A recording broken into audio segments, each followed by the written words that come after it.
गुजरात के उद्योगपति बिहार की जनता के साथ अन्याय कर रहे हैं।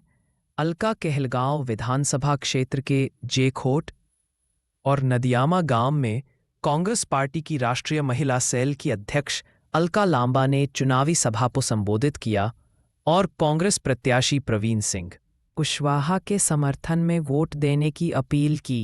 अपने संबोधन में अलका लांबा ने केंद्र सरकार पर तीखा प्रहार किया। उन्होंने कहा कि केंद्र सरकार ने जनता के हित में इस्तेमाल होने वाली जमीनें मात्र 1 रुपये में अडानी को सौंप दी हैं। गुजरात के उद्योगपति बिहार की जनता के साथ अन्याय कर रहे हैं। उन्होंने आगे कहा कि रोजगार, शिक्षा और महंगाई जैसे अहम मुद्दों पर सरकार की नीतियां पूरी तरह विफल रही हैं।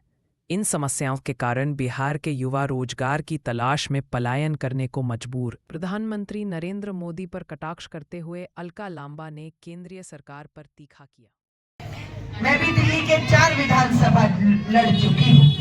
परवीन भाई की तरह हमेशा युवा पार्टी का आदेश यहाँ से लड़ो वहाँ लड़े, यहाँ से लड़ो वहाँ लड़े, यहाँ से लड़ो वहाँ से, जहाँ पार्टी ने कहा वहाँ गए और पार्टी का झंडा लेकर लड़े। पर पार्टी को कहा एक बार मुझे मेरी जगह पर भेज दो। पार्टी ने मुझे मेरी जगह भेजा और मैं विधायक बनी, दिल्ली के चांदनी चौक की विधायक रही। अभी परवीन कुशवाहा जी का भी दूसरी विधानसभाओं से लड़ते रहे। परवीन जी ने राहुल गांधी जी को कहा कि मुझे मेरे घर, मेरी जमीन, मेरे लोगों में एक बार भेज दीजिए, क्योंकि पार्टी चाहती थी। परवीन कुशवाहा जी 2 बार लड़ चुके हैं विधानसभा, तीसरा भी लड़े, लेकिन इस बार परवीन जी ने कहा मुझे मेरे कहलगांव भेज दीजिए। कहीं और से नहीं लड़ूंगा, लड़ूंगा तो कहलगांव से लड़ूंगा। और पार्टी ने इसका निवेदन स्वीकारा और इन्हें आपका उम्मीदवार बनाया। महागठबंधन के उम्मीदवार हैं, उन्हें बनवाया और मुझे अपने भाई परवीन के लिए आपके बीच अपील करने के लिए भेजा है। मैं आपको सिर्फ ये कहूंगी, सवाल पूछ रही हूं, जवाब दीजिएगा। ये चुनाव बिहार का है, दिल्ली का है या गुजरात का है? किसका चुनाव है? बिहार का चुनाव है। वोट कौन करेगा? दिल्ली वाला करेगा, गुजरात वाला या बिहार वाला? बिहार का चुनाव बिहारी वोट करेगा। अब मुझे बताओ, बिहार का फैसला होने जा रहा है भविष्य का, कौन फैसला करेगा? गुजरात, दिल्ली या बिहार? बिहारी करेगा ना। और फैसला भी बिहार के भविष्य का गुजरात, दिल्ली नहीं बिहार में होना चाहिए। पर क्या ये हो रहा है? सवाल पूछ रही हूँ आपसे, क्या ये हो रहा है? क्या बिहार के भविष्य का फैसला बिहार में बिहारी कर रहा है? नहीं कर रहा है। और अगर नहीं कर रहा तो कमजोरी हमारी है। कहाँ कमजोर पड़ रहे हैं हम फैसले लेने में कि हमारे फैसले हम नहीं, बिहारी नहीं, बिहार से नहीं, गुजरात और दिल्ली से ले रहे हैं। हो गया आपका फैसला। आज मैं अपनी मेहता बहनों को 1 रुपया देती हूँ और कह रही 1 रुपए में दिल्ली में बैठे प्रधानमंत्री और मोदी ने गुजरात में बैठे अपने पूंजीपति मित्र अडानी को बेच दिए। 1 रुपए में बिहार की जमीन, करोड़ों रुपए की जमीन। ये युवा, ये मेरे भाई सुन लीजिए, आपकी जमीन है, चुप बैठे हैं आप चुप बैठे हैं। ये तमाशा नहीं है जिसे हमें चुप करके देखना है। आपकी जमीन है, करोड़ों रुपए की जमीन है, आपका हक है। आपके बच्चों के लिए स्कूल बनना चाहिए था, आपके लिए अस्पताल बनने चाहिए, उद्योग लगना चाहिए था इस जमीन पर, लेकिन ना अस्पताल, ना स्कूल, ना उद्योग, ना रोजगार। क्या हुआ? अडानी को बेच दिया आपकी जमीन और फैसला हो गया।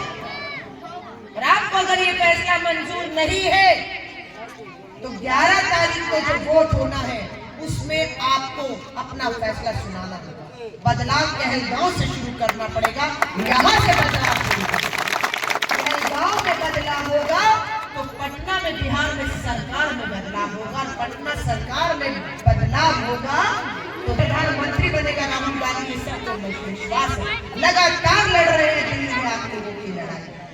वायदा करके जा रहे हैं आपसे कि जो जमीन आपकी, करोड़ों की कौड़ियों के दाम 1 रुपए में मोदी और शाह ने अपने पूंजीपति मित्रों को बेच दिए। सरकार बनते सबसे पहला काम होगा वो जमीन वापस लेकर आएंगे अडानी से। आप लोगों के लिए, आप लोगों के लिए स्कूल अस्पताल उद्योग बचाए, पलायन रोकना होगा।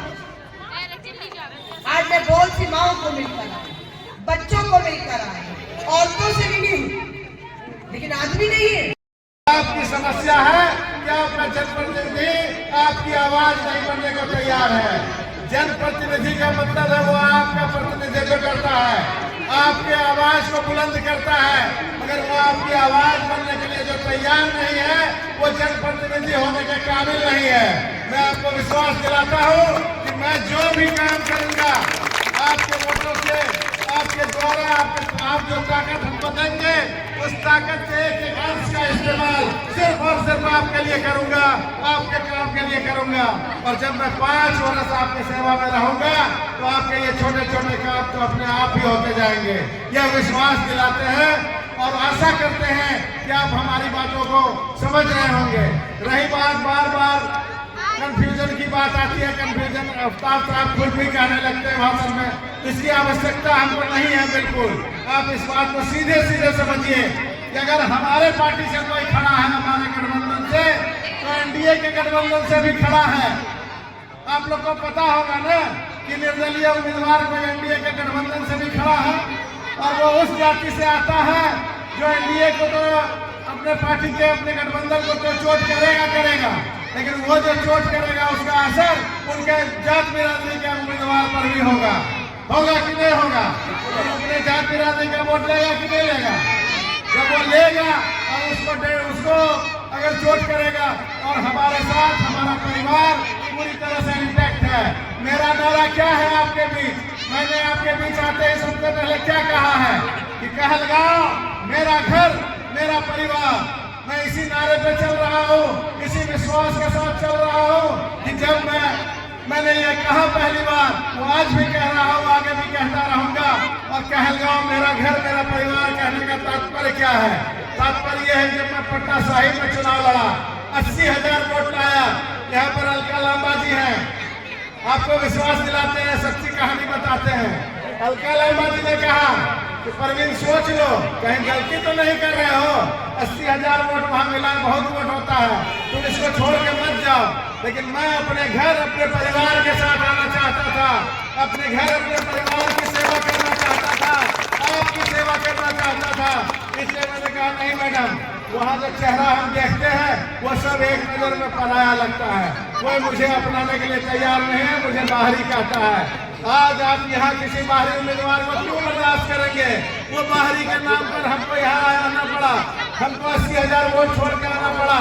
आप बाहरी के नाम पर आप किसी को कैसे बर्दाश्त करेंगे? कोई नहीं करता है। हम आपको विश्वास दिलाते हैं कि हम मजबूत स्थिति में हैं और पूरी मजबूती के साथ आपका साथ जीवन भर देंगे। कांग्रेस पार्टी की विचारधारा, राहुल गांधी की विचारधारा, सोनिया गांधी की विचारधारा, उस विचारधारा के साथ चलने वाले लोग, ये हाथ छाप मेरा है, ये लेके हम आए हैं।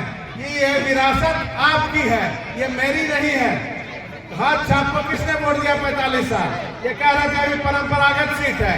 किसने 45 साल वोट दिया? मैंने, आप लोगों ने दिया, आप लोगों ने जिताया।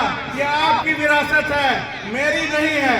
आपकी विरासत आपके विचार के साथ खड़ी है, आप मेरी पार्टी आपके विचार के साथ खड़ी है।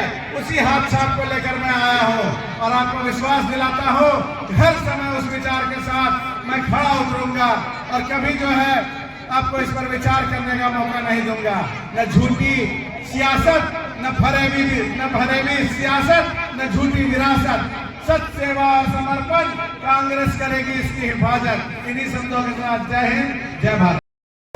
कांग्रेस को मिलता रहा है और सदानंद बाबू 50 साल तक 8-9 बार यहाँ से चुन कर गए हैं।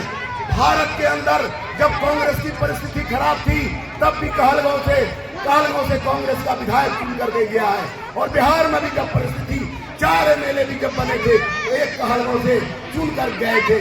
आज हमारे सामने जो मजबूरी और परेशानी करने के लिए लोग आए हैं, लॉन्च होकर आए हैं, वो हमारे से बहुत दूर है, हम उनको पहचानते नहीं। वो अचानक हमारे पास आकर हमको रोड़ा करने के लिए आए हैं। राष्ट्रीय जनता दल जो यहाँ पर आकर अपना कैंडिडेट किया है हम लोगों को दिग्भ्रमित करने के लिए, क्योंकि ये कांग्रेस की धरती है, कांग्रेस यहाँ से रुक नहीं सकता था। वो कांग्रेस कभी भी यहाँ से रुक नहीं सकती थी। और उस छाप को लेकर 40 साल तक पुराने कार्यकर्ता के रूप में जिन्होंने परवीन सिंह ने अपने खून पसीना को कांग्रेस को दिया है, कांग्रेस ने उन खून पसीना। तो बिहार में आपको बहुत बड़ी जिम्मेदारी दी गई है, तो किस तरह से आप बिहार में कैंपेनिंग कर रही हैं? देखिए, बिहार में बदलाव होने जा रहा है, कोई नहीं रोक सकता है। 5 साल से सरकार नहीं है, 10 साल से तो डबल इंजन की सरकार है। गरीबी, महंगाई, बेरोजगारी, पलायन, अपराध चरम पर है। लोग अब तंग आ चुके, दुखी आ चुके, बदलाव करना चाहते हैं। 2 युवा के हाथ में कमान सौंपना चाहते हैं। राहुल गांधी, तेजस्वी की सरकार बिहार में बदलाव के साथ बनने जा रही है, अब कोई नहीं रोक सकता। नीतीश कुमार कमजोर हो चुके हैं, जिसकी कमजोरी का लाभ मोदी और शाह उठा रहे हैं। गुजरात और दिल्ली में बैठे लोगों के हाथों रिमोट से फैसले हो रहे हैं। करोड़ों की जमीन अडानी को बेची जा रही है। हम सब वो फैसलों को पलटने जा रहे हैं। मैम, जहाँ पे आप प्रचार करने आई है, यहाँ पे महागठबंधन के 2 प्रत्याशी हैं, किस तरह से आप झेल पाएगी? देखिए, मैं फिर कह रही हूँ, ये फैसला जनता को करना है। नामांकन खत्म हो गया, विड्रॉल खत्म हो गया, उम्मीदवार कौन है, किस नंबर पे है, सब अब इनके सामने है। अब सब बातें बेईमानी है। अब एक ही बात है कि 11 तारीख को दूसरे चरण का मतदान होगा। परवीन कुशवाहा कांग्रेस के महागठबंधन के संयुक्त उम्मीदवार हैं। पहला नंबर बटन दबने वाला है और बदलाव की शुरुआत कहलगांव से होगी, पटना तक जाएगी और ये बदलाव दिल्ली तक जाने वाला है। विधायक परवीन कुशवाहा जैसा होगा तो मुख्यमंत्री तेजस्वी यादव जैसा होगा और प्रधानमंत्री राहुल गांधी जैसा होगा। और ये हम सब देखेंगे होते। बहुत बधाई और शुभकामनाएं अपनी बहनों को।